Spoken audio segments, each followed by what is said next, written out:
Smith, and what I do is I take old hymns, old hymn lyrics, most of them are 200, 300 years old, and I write brand new music to them. So these songs are based in part on these old hymns. And I first discovered doing that back in college in Nashville, Tennessee.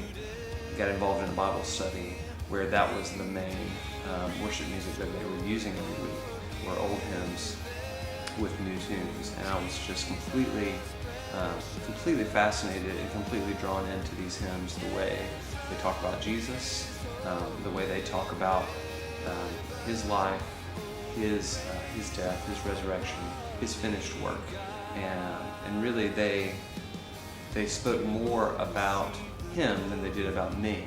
And so as I sang them in this Bible study, I really began to worship, because for a few moments every week, my eyes would be taken off of myself and my obsession with myself, as we all are fairly self-obsessed, and began to see Jesus instead. And I just fell in love with these hymns because they made me fall more in love with Jesus, and so that's what I do.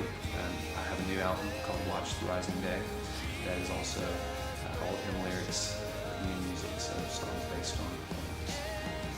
How do you find the hymns? Like, do you ask some old leaders, maybe in your church, or do you read some historians, or how do you do it? I find these old hymns in I have old hymnals that my friend Kevin, who loves to find old hymnals, he'll buy them and give me an extra copy that are a 200-year-old or 150-year-old hymnal that's kind of fragile.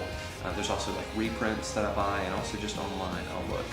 And the key for me is the more I've done this, the more I've been able to find hymn writers that I really connect with. And so I'll look up hymns by particular hymn writers and find those. So that's how I've been able to find a lot of this.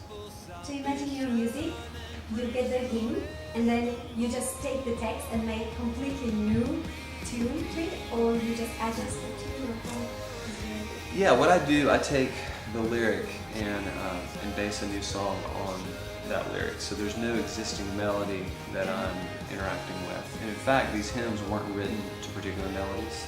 So if there's a famous hymn, say even Amazing Grace, the tune that we're familiar with was never heard by the person who wrote that lyric, John Newton. He never heard that tune. So these hymns weren't particularly written to any particular tune. So I have a lot of freedom to be able to take the words and just as a songwriter interact with them. And I'll change some words or add some and kind of structure it and restructure it and do that. But yeah, I'm interacting with these hymns just like any other person who's written music to them. So I love it. Why hymns are so attractive to you? Hymns are really attractive to me precisely because they tend to speak of Jesus in a way it's really speaking of him rather than of my feelings towards him. And a lot of the music I grew up singing and leading when I was in high school. I would lead the music for my youth group every week. A lot of those songs were really about me, and they said, I want to praise you, I want to worship you. And I really had a hard time worshiping because essentially they were pointing back to me and how I felt and how I was succeeding or failing. And but what these hymns did when I first encountered them is that they turned my eyes away from myself and towards Jesus. And in doing so really allowed me to see him more fully. And I think just some of these hymns were written by just great writers and have really stood the test of time, in that even some of these hymns that have nobody uses anymore, they were written by writers whose work is still in use, and they were just tremendously talented. And C.S. Lewis always talked about, when he talked about the difference between good writing and bad writing, he wasn't talking about songwriting, but I think it applies. He said that a bad writer will write, "The woman was beautiful," and so the reader reads it and says, okay, information gathered, the woman was beautiful, let's move on. But a good writer writes about the woman in such a way, doesn't come out and say she was beautiful, but writes about her in such a way that the reader is taken aback and says, wow, what a knockout, she's beautiful.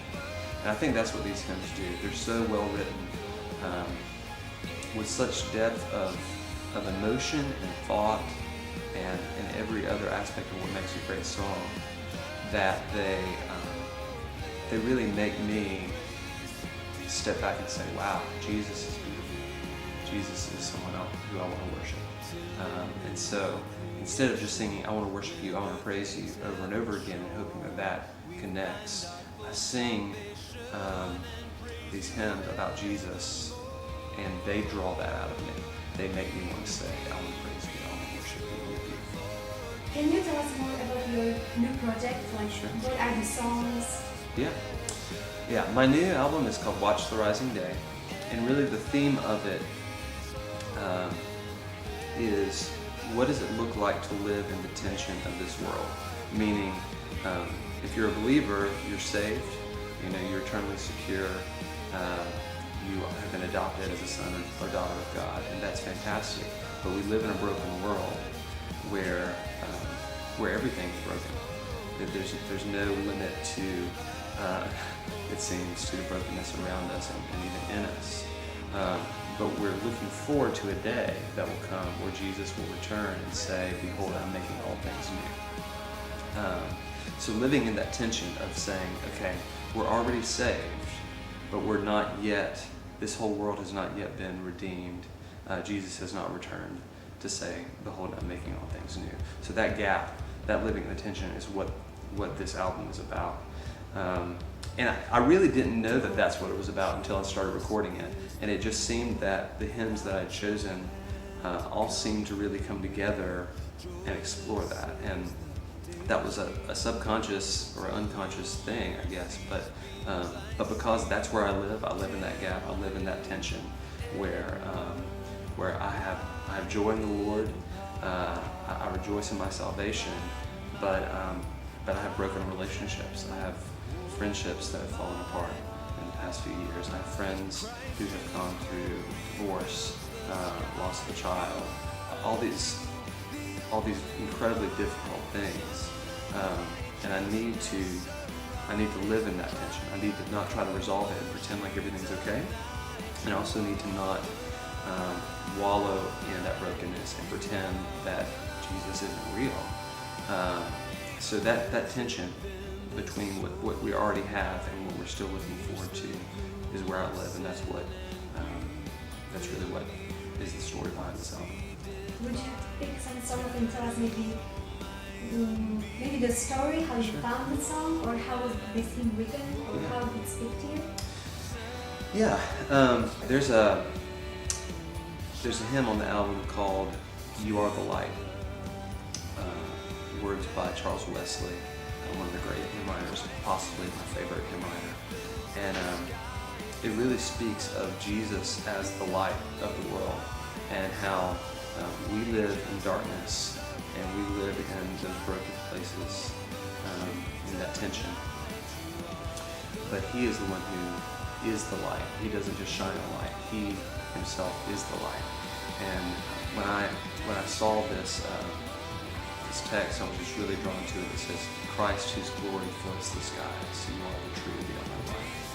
And I need to see that in my life. I need to see that though everything looks like it's falling apart around me, Christ is the one whose glory fills the skies. Even when I can't see it, even when I can't feel it, He is that light.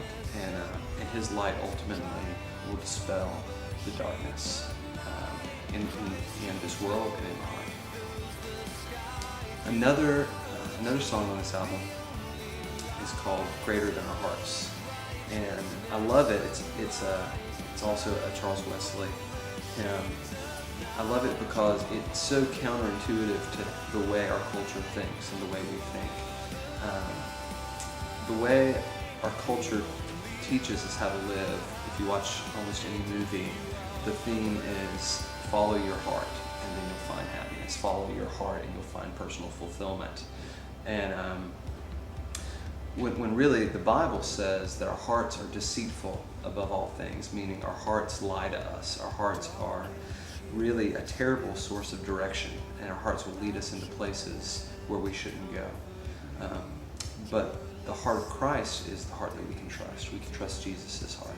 And so greater than our hearts is a prayer that Jesus would come and make his faithful mercies known to us, and that we might follow his heart rather than follow our own hearts. And there, even though it might be a difficult path, there's where we'll find true and lasting joy rather than temporary happiness. So that's what that song's about. Another song from the album is called I Need Thee Today. And that is, I call it a declaration of dependence. It's, we love to declare our independence. We love being self-made men and women. But the Christian life is a life of dependence. It's a life of looking to Jesus every day. And I think there's a lot of confusion even about what spiritual maturity is among Christians today. I think a lot of people either explicitly or implicitly believe that spiritual maturity, if you're spiritually mature, then you kind of have your act together, you don't sin, and you kind of are almost floating on a cloud as you walk down the street. But what I believe from looking at Scripture, at the Bible, is that spiritual maturity means depending on Jesus more. And that might even feel like, even if we look at the Apostle Paul, sometimes that feels, we feel our sin more. We feel our brokenness. We don't necessarily even feel like we're getting better. But being able to come to Jesus every day and saying, Lord, I need you today. I need you in this very moment. I'm not so good and so mature that I don't need you anymore. But I still rely on you to make me right with the Father, to plead my case, to plead your wounds that you got on the cross for my salvation. I need that every moment, not just a one-time salvation, but I need that to sustain me daily. And so I need thee today. That's what it's about. It's a declaration of dependence.